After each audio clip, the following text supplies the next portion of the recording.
The Green Rain event is one of the coolest things to come out of the 1.6 update, and here is a very quick guide on what you need to know to make the most of this one-day blitz. Minor spoilers ahead. What is the Green Rain? It is a once-per-year summer event that spawns a lot of plants and trees for you to cut down. And it provides a nice change up for not only your daily routine, but also the dialogue with the NPCs, but we will come back to that a little bit later. You will know the Green Rain is coming because you will get a special message on the TV the day before so you can plan accordingly. This event will never fall on the same day as a summer festival, which is a good thing because you are going to need all day to make the most of this event. Before I go into the ways to maximize your day and what to look for, I'm going to quickly talk about the Year 1 event because it is unique to future years of this event. Side note, if we are lucky enough to get a 1.7 update, I would love to have another unique day like this, maybe in the wintertime. Imagine a meteor shower in Year 3 onwards in the winter with a bunch of iridium meteors. That would be so cool. Let me know in the comments your best idea for a wacky day in Stardew Valley and what items would spawn. So what exactly happens on this day? Aside from some awesome interactions, which we'll get to in a little bit, here is a recap of everything that happens on this day that will affect your farm and your playthrough. The biggest and best thing to happen on this day, in my opinion, is a lot of weeds will spawn all over the valley. This includes a superweed bush that gives consistent source of fiber and moss. Don't worry, it is not like regular days where weeds spawn on your farm and destroy crops or fences or other pathways. This will be non-destructive spawning. So if anything does spawn on your farm, it was an empty space. Your planted trees have an increased chance to progress to the next stage. So if you are starting an oak resin collection to make kegs, make sure to plant a lot of acorns in late spring or early summer. And then fully grown trees have an increased chance to be covered in moss. All outdoor trees have a 75% chance to turn into Green Rain trees. Don't worry, if you have a specific tree planted for design purposes, they will revert back the next day to their regular oak, pine, or maple form. So don't mistakenly chop them all down like I do every single time. Also, trees that have tappers on them will not be affected. There are also 3 types of Green Rain trees.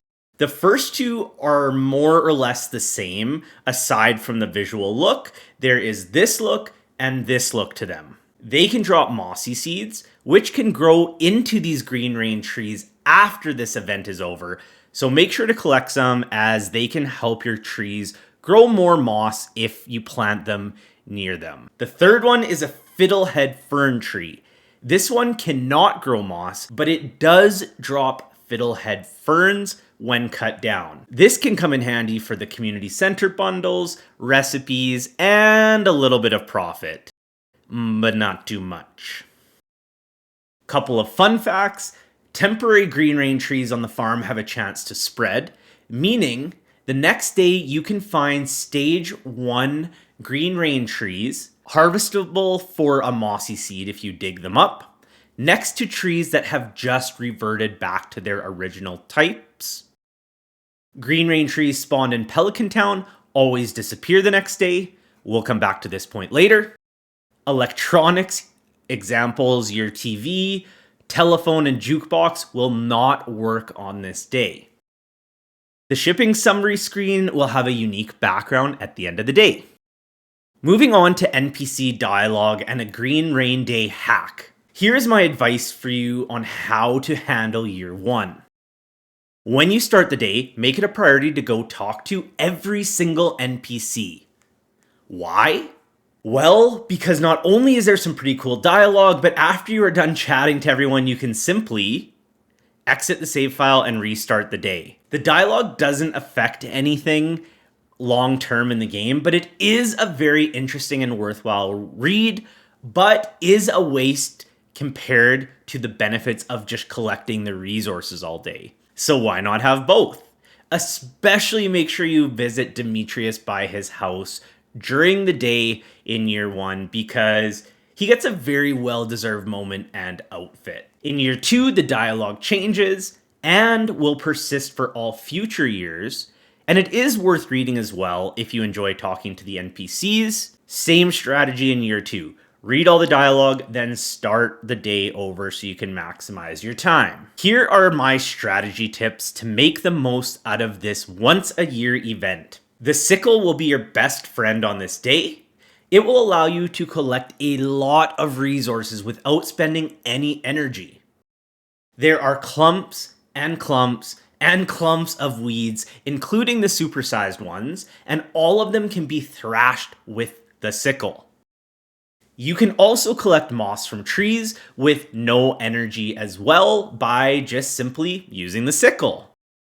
This should be your ultimate priority, and you can spend most of the day doing this. This is especially helpful in year 1, when you might be a little bit more limited on buying food to replenish your energy. The extra fiber and moss are also helpful in the early game, and then in later years, if you want the Statue of Blessings that has absurd crafting requirements, this day can help you gather those supplies very quickly.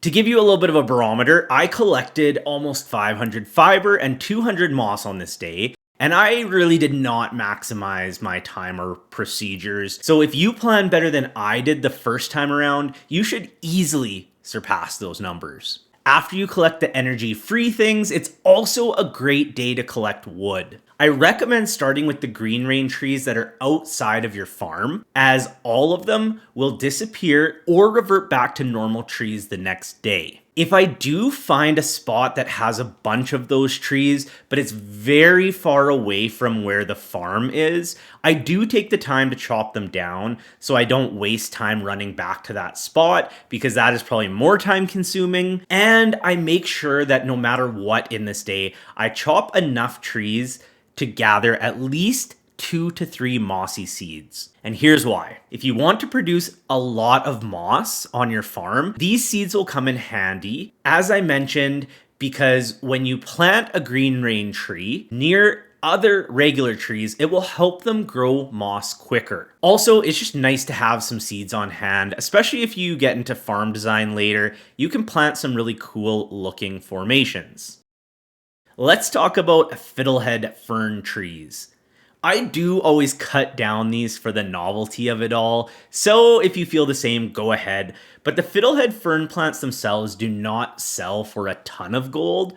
With no professions included, the base plant sells for 90 gold. You will get 6 of them per tree, so it's a total of 540 gold. It's definitely not nothing, so if you are short on gold, it might be a good idea to gather them, but don't expect thousands and thousands of dollars from the Fiddlehead ferns on this day. Usually, I've only found about 3 to 4 anyways. Overall, it's a pretty straightforward and simple day, and some good planning will allow you to collect a lot of sap, moss, wood, and of course fiber. Hopefully you found some of this useful, and we'll see you at the next video.